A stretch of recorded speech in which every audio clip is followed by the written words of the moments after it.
अब इसके बाद नंबर आता है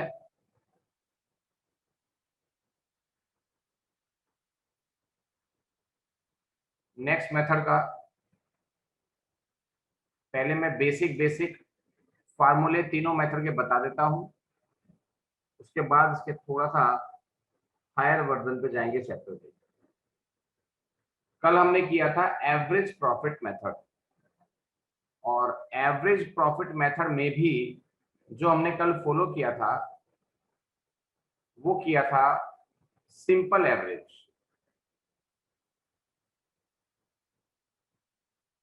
सिंपल एवरेज, ठीक है।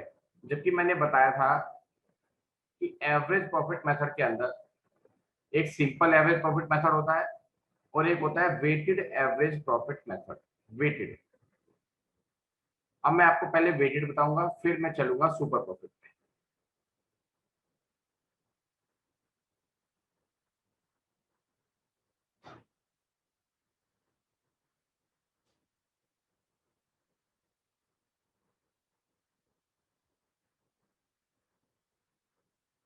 वेटेड एवरेज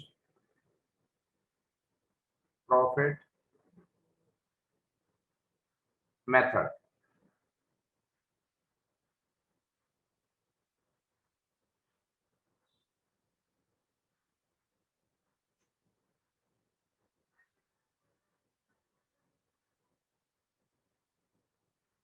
एक सेकंड हो।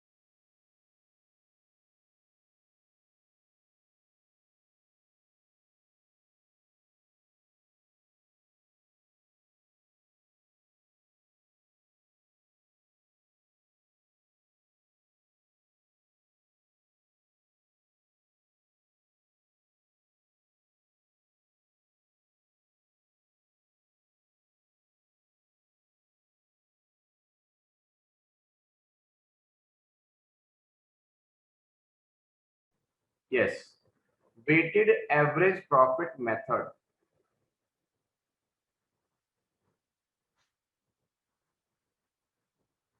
इसमें हम क्वेश्चन को सॉल्व कैसे करते हैं? इसमें जो प्रॉफिट होता है उसकी मल्टीप्लाई वेट से की जाती है।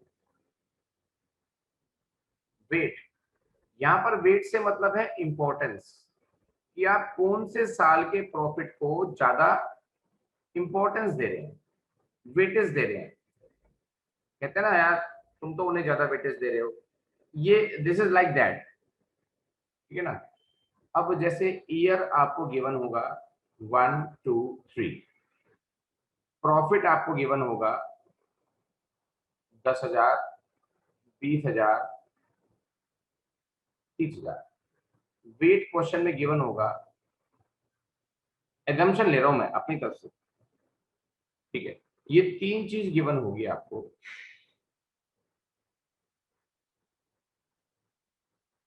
और बोलेंगे calculate goodwill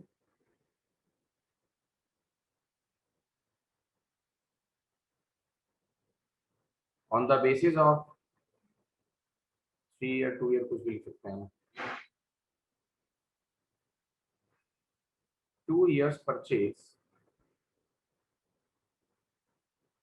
of weighted average profit method. 2 years purchase of weighted average profit method, ठीक है। तो इस केस में आपको वेटेड एवरेज प्रॉफिट निकालना पड़ेगा। कैसे? ईयर, प्रॉफिट और वेट ऐसे रख दिया आपने। अब आप यहाँ पे लिखेंगे weighted profit, WP, weighted profit. Profit और वेट की मल्टीप्लाई कर दो, 10,000 और 1 की मल्टीप्लाई करी कुछ बच्चों को डाउट हो गया कि हमने कैसे लिखा। बेटा ये सब आपको क्वेश्चन में गिवन रहेगा, ठीक है। गिवन नहीं रहेगा तो कैसे एज्यूम करना होगा ये भी बताऊंगा। पहले फिलहाल मेथड जान लो कि कैसे कैलकुलेट करना है गुडविल को। सबसे पहला स्टेप होगा आपको वेटेड प्रॉफिट फाइंड करना है। फिर वेटेड प्रॉफिट का टोटल कर दो, वेटेड प्रॉफिट का टोटल कर दो और वेट का भी टोटल कर दो। Sigma WP and sigma W।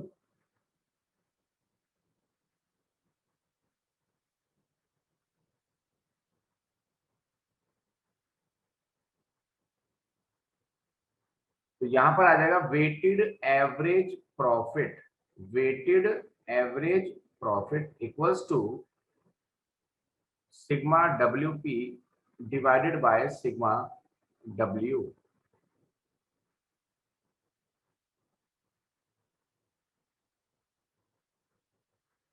ठीक है, इसको भी फ्रैक्शन में रहने दो, कोई दिक्कत की बात नहीं है। अब गुडविल कैसे निकलेगी? Weighted average profit multiply number of purchase years.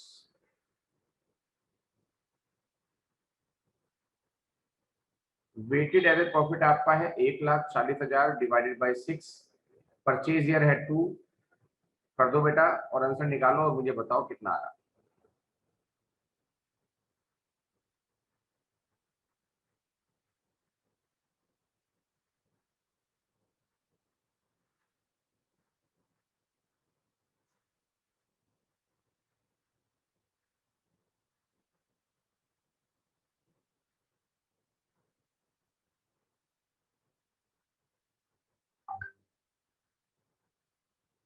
ठीक है, जो मैंने लिख दिया उससे अलग तो नहीं आ रहा बस? ठीक, this is the whole process.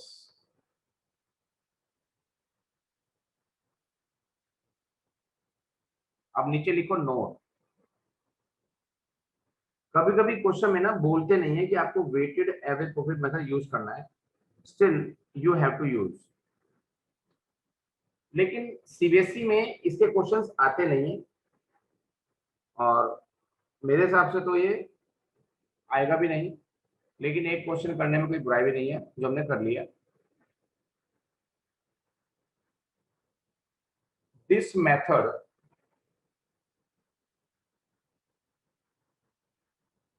is used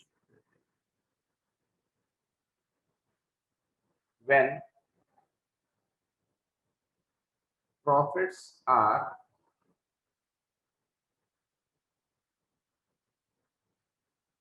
continuously increasing or decreasing।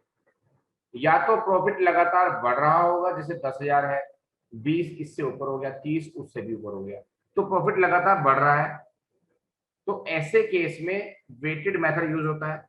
या प्रॉफिट लगातार कम हो रहा है, अगर प्रॉफिट में जिगजैग है, जैसे मैंने कल एग्जांपल लिया था 30,000 40,000 बढ़ रहा है, लेकिन यहाँ 20 पे कम हो गया फिर बढ़ गया, तो ये जिगजैग हो गया, increase increase decrease then increase. तो ऐसे में वेटेड मेथड नहीं चल सकता। वेटेड मेथड चलेगा या तो लगातार प्रॉफिट इंक्रीजिंग है या लगातार प्रॉफिट डिक्रीजिंग है। इन दो में से अगर एक ट्रेंड है तो वेटेड मेथड का यूज करेंगे। और अगर इन्होंने क्वेश्चन में बोल दिया कि वेटेड मेथड से क्वेश्चन करना है, ठीक है, जितनी बातें मैं बोल रहा हूं वो सुन लो, रिकॉर्डिंग में देख के उसको लिखना भी है रूल कॉपी के अंदर। वो ये बोलते हैं कि वेटेड मेथड यूज करना है और गुडविल फाइंड करनी है, लेकिन क्वेश्चन में वेट गिवन नहीं है आपको। मान लो क्वेश्चन में वेट गिवन नहीं है, तो ऐसे केस में हम वेट कैसे करें? ईयर लिखेंगे शुरुआत से, 1 2 3 4 जितने भी होंगे उनके प्रॉफिट लिखेंगे, जो कि या तो लगातार बढ़ रहे होंगे या लगातार कम हो रहे होंगे, ठीक है ना। अब वेट कैसे लिखेंगे? वेट में सिंपल काउंटिंग लिखेंगे, 1 2 3, जितने साल होंगे उतने साल तक बढ़ाते रहेंगे इसको, बस। ये आपका वेट होगा। जैसे यहाँ पे 3 आया, तो इसका मतलब यह है कि थर्ड ईयर के प्रॉफिट को आपने सबसे ज्यादा वेटेज दिया, सबसे ज्यादा इंपॉर्टेंस दिया, इसलिए उसकी मल्टीप्लाई आपने 3 से करी है। जिस साल के प्रॉफिट को आप सबसे कम इंपॉर्टेंस देते हो वहां पर वेट कम आए 1 आएगा, ठीक है ना। ऐसे चलता है वेट का मतलब। अब आप फटाफट से इसको नोट कर लो, चाहो तो स्क्रीनशॉट ले लो, एक अब ले सकते हो स्क्रीनशॉट, लेकिन नोट करना बहुत जरूरी है इसको।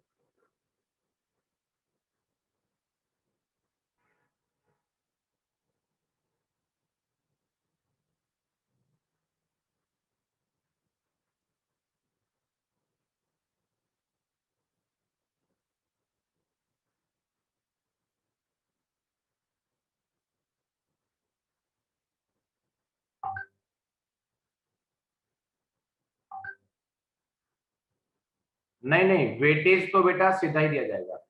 जो सबसे लास्ट ईयर का प्रॉफिट होगा उसका सबसे ज्यादा वेटेज ही होगा। अंशिका and केशव, ठीक है ना। मतलब चाहे प्रॉफिट कम हो रहा हो चाहे ज्यादा रहो, काउंटिंग ऐसे लिखी जाएगी 1 2 3, वेटेज ऐसे ही दिया जाएगा। इसका मतलब इससे नहीं होता कि अमाउंट ज्यादा है तो वेटेज ज्यादा होगा। इसका मतलब इससे होता है कि जो सबसे लास्ट का ईयर होगा उसका वेटेज सबसे ज्यादा होगा, जो सबसे पुराना साल होगा उसका वेटेज सबसे कम होगा।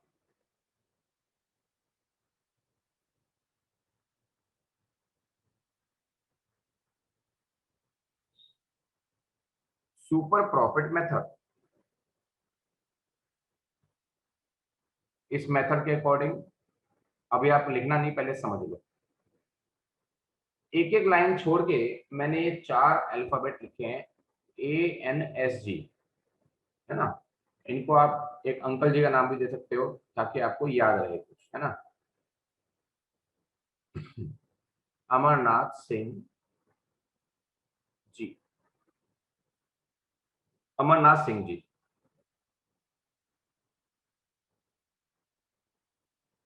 ठीक है। अब यहाँ पर ए से क्या हो गया, ए से हो गया एवरेज या एक्चुअल। हाँ जिसना वेटेज ऐसे ही लिखना है, चाहे प्रॉफिट कम हो रहा है चाहे ज्यादा हो रहा है, वेटेज ऐसे ही लिखा जाएगा, काउंटिंग 1 2 3 4। सुपर प्रॉफिट मेथड में पहला स्टेप है ए। ए का मतलब या तो आपको एवरेज प्रॉफिट मालूम होगा या एक्चुअल प्रॉफिट मालूम होगा। ये मेथड थोड़ा टेक्निकल है लेकिन इजी है, ये मोस्टली गिवन रहता है। नॉर्मली क्वेश्चन में ये गिवन रहता है। एन का मतलब हो गया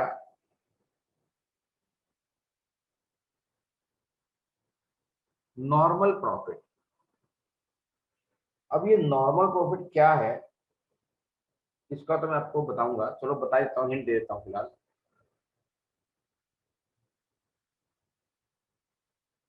सपोज आपकी दुकान कपड़े की है और कपड़े के और व्यापारी भी हैं आपकी मार्केट के अंदर, आपके जैसे, ठीक है।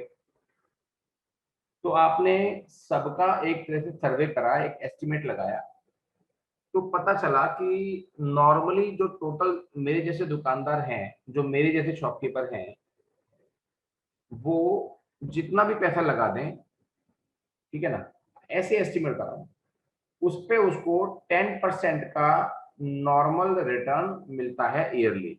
मान लो किसी दुकानदार ने 10 लाख रुपए लगा रखे हैं, तो उसको ईयरली 1 लाख रुपए बच रहे हैं, प्रॉफिट है उसका। तो जिसने 20 लाख लगाए उसको 2 लाख का प्रॉफिट है। एक नॉर्मल एस्टिमेशन आपने लगा लिया वैसे ही, और आपने लगा ली कि हमारी मार्केट की जो नॉर्मल रेट है, हमारी मार्केट की जो नॉर्मल रेट है, नॉर्मल रेट ऑफ रिटर्न बोल दो, चलो पूरा ही बोल देता हूँ, नॉर्मल रेट ऑफ रिटर्न जो है वो 10% है, ऐसे आपने बता दिया। तो आपने जो कैपिटल लगाई है इसे बोलते हैं कैपिटल, पूरा नहीं आ रहा ना, थोड़ा सा छोटा ले लेता हूँ।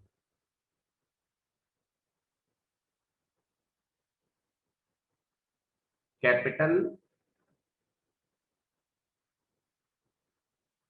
एम्प्लॉयड।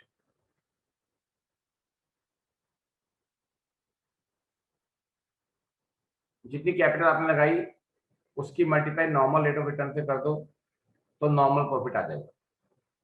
आपकी मान लो कैपिटल है 30 लाख रुपए की, तो आपने 10% से मल्टीप्लाई करी तो आपका प्रॉफिट आ गया 3 लाख रुपया, 3 लाख रुपीज आ गया। ठीक है,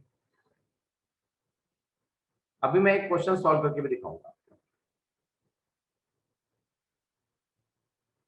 एज फॉर सुपर प्रॉफिट,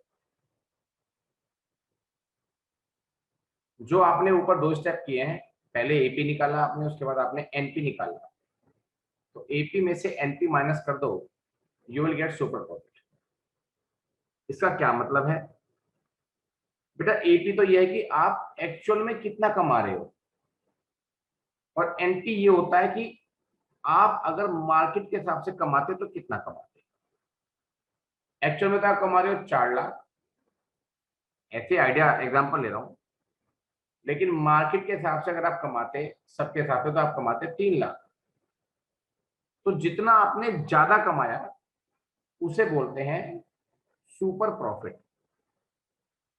आपका एक्चुअल प्रॉफिट मार्केट के नॉर्मल प्रॉफिट से कितना ज्यादा है, उस डिफरेंस को बोला जाता है सुपर प्रॉफिट। इसको एक वर्ड भी दिया जाता है, excess of profit over normal profit. हमारा एक्चुअल प्रॉफिट नॉर्मल प्रॉफिट से जितना ज्यादा है वही आपका सुपर प्रॉफिट है। G for goodwill, super profit multiply number of purchases. चलो फटाफट से नोट करो या स्क्रीनशॉट लो। जिनका नोट या स्क्रीनशॉट हो जाए एक बार हैंड रेस कर दो।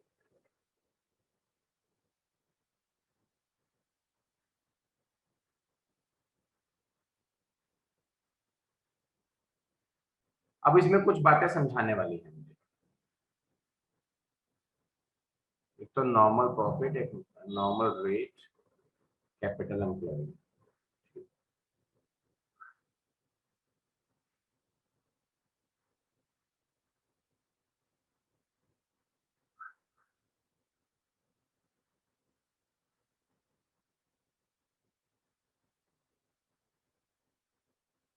नॉर्मल रेट ऑफ रिटर्न वैसे तो हमेशा गिवन होगी, लेकिन रेयरली कोई एक आधा क्वेश्चन ऐसा आ सकता है जिसमें डायरेक्टली गिवन ना हो। आपको क्वेश्चन में गिवन होगी बैंक रेट, कि बैंक में पैसा लगाओ तो कितना परसेंट से इंटरेस्ट मिलता है, और उसी क्वेश्चन में गिवन होगी आपको रिस्क रेट। बेटा क्योंकि बैंक में पैसा जमा करना और बिजनेस में पैसा लगाना में फर्क होता है। बिजनेस के अंदर आपको इंटरेस्ट भी चाहिए, प्लस जितना आप रिस्क ले रहे हो उसका भी आपको रिवार्ड चाहिए। तो क्वेश्चन में दो रेट दी होंगी, bank rate and risk rate, उन दोनों को प्लस कर देंगे तो you will get the normal rate of return. पर ऐसा रेयरली होगा, फिर भी जितना पॉसिबिलिटी है मैं सारी चीजें लिखवा रहा हूँ।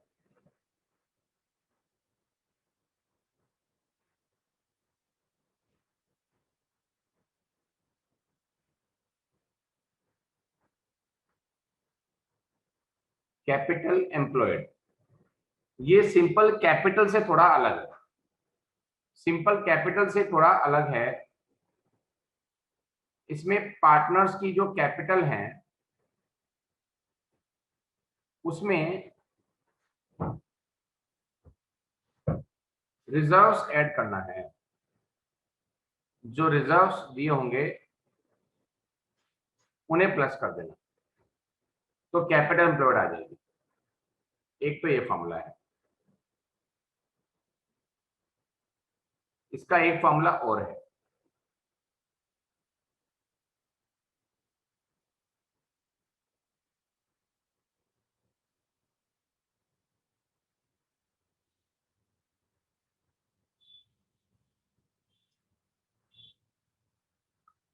Total assets minus outside liabilities. Total asset में से लायबिलिटीज माइनस कर दो, जो बाहर वालों का पैसा देना है वो माइनस कर दो, तो भी आपको कैपिटल एम्प्लॉयड मिल जाएगी। तो ये दो फॉर्मूले हैं, हमेशा याद रखना।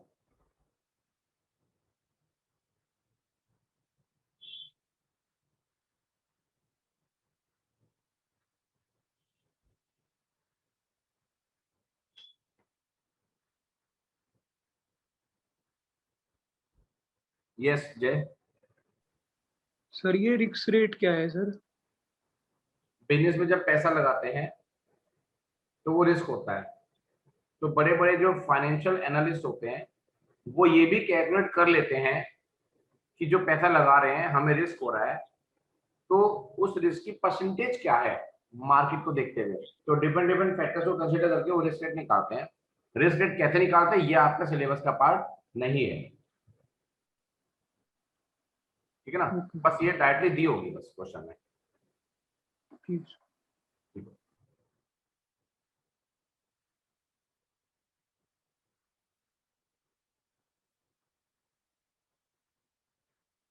क्वेश्चन,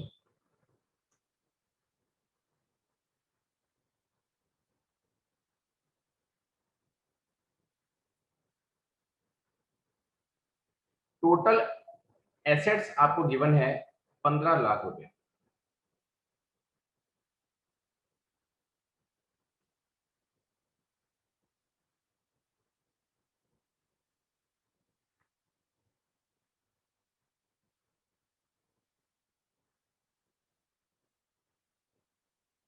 आउटसाइड लाइबिलिटीज आपको गिवन है 3 लाख।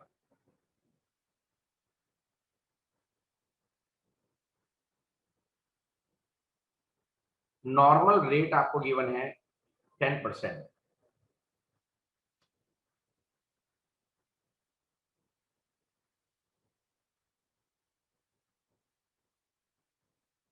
प्रॉफिट अर्न है 2 लाख।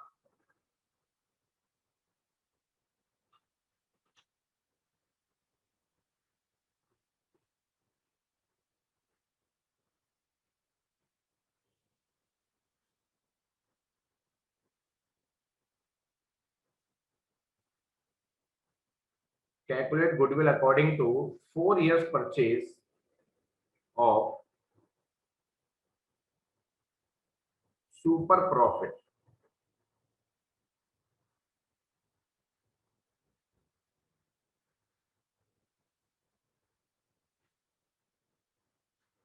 ठीक है, मैं सॉल्व करता हूं।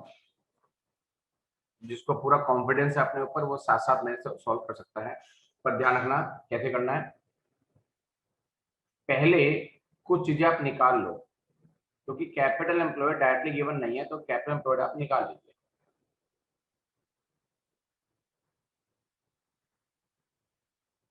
Total asset minus outside liability, पूरा फॉर्मूला लिख के करते हैं बेटा काम। रुपीस का साइन लगाते हैं जब आंसर आता है, सब चीजें करनी पड़ती है। और तो सब चीज गिवन है, तो अब हम सीधा एक एक लाइन छोड़ के ए एन एस और जी, ए को हम एक्चुअल प्रॉफिट पूरा पूरा लिखेंगे। आप शॉर्ट फॉर्म यूज नहीं करना बेटा।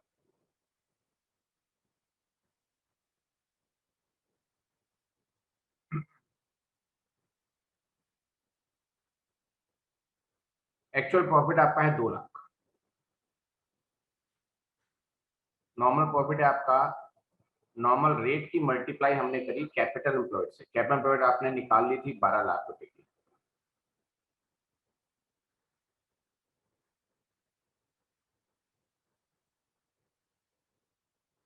सुपर प्रॉफिट आ गया आपका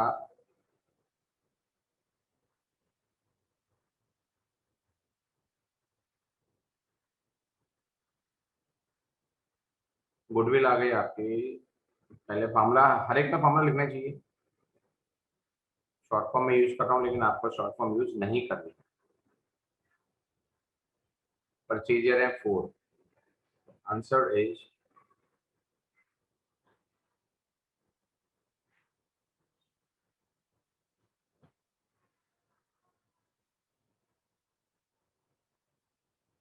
ठीक है, करो इसको नोट, दिमाग लगाओ।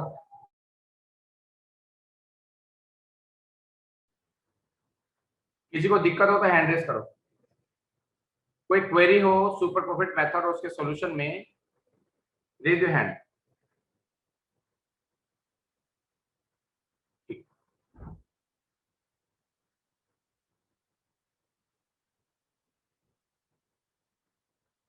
इसके बाद वैसे तो अगला मेथड आता है,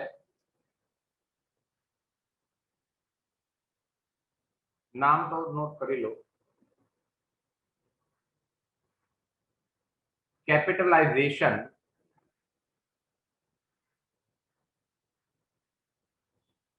मेथड। इसमें दो मेथड हैं। पहला है capitalisation of average profit method.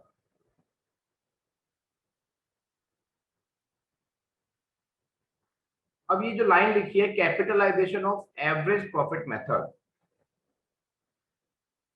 तो एवरेज प्रॉफिट को कैपिटलाइज करने का मतलब क्या होता है?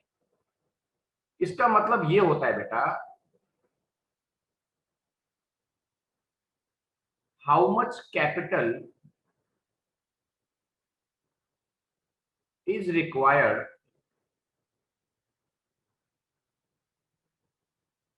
to earn such average profit। जो प्रॉफिट हमें गिवन है, इस प्रॉफिट को अर्न करने के लिए कितनी कैपिटल की रिक्वायर्ड होती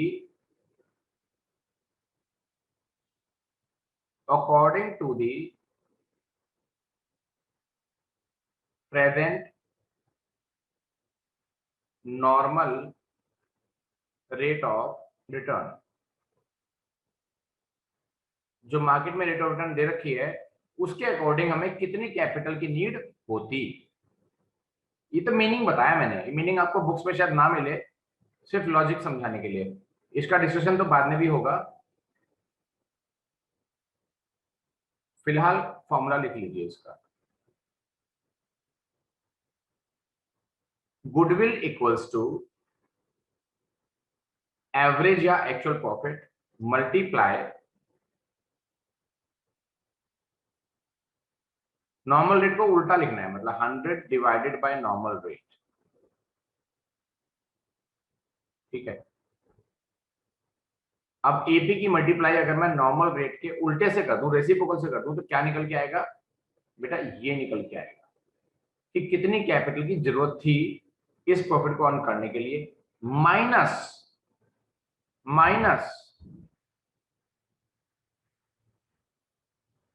एक्चुअल कैपिटल एम्प्लॉयड, कि आपकी एक्चुअल कैपिटल लगी कितनी हुई है। अभी क्वेश्चन से ये बात समझ में आ जाएगी, नेक्स्ट लेक्चर में इससे आगे लेके चलूंगा। ठीक है, अभी आप इतना नोट कर लो, और होमवर्क या क्वेश्चंस 9 to 13 छोटे छोटे से हैं, कुछ प्रॉब्लम आ भी सकती है, ऐसा नहीं कि प्रॉब्लम नहीं आएगी।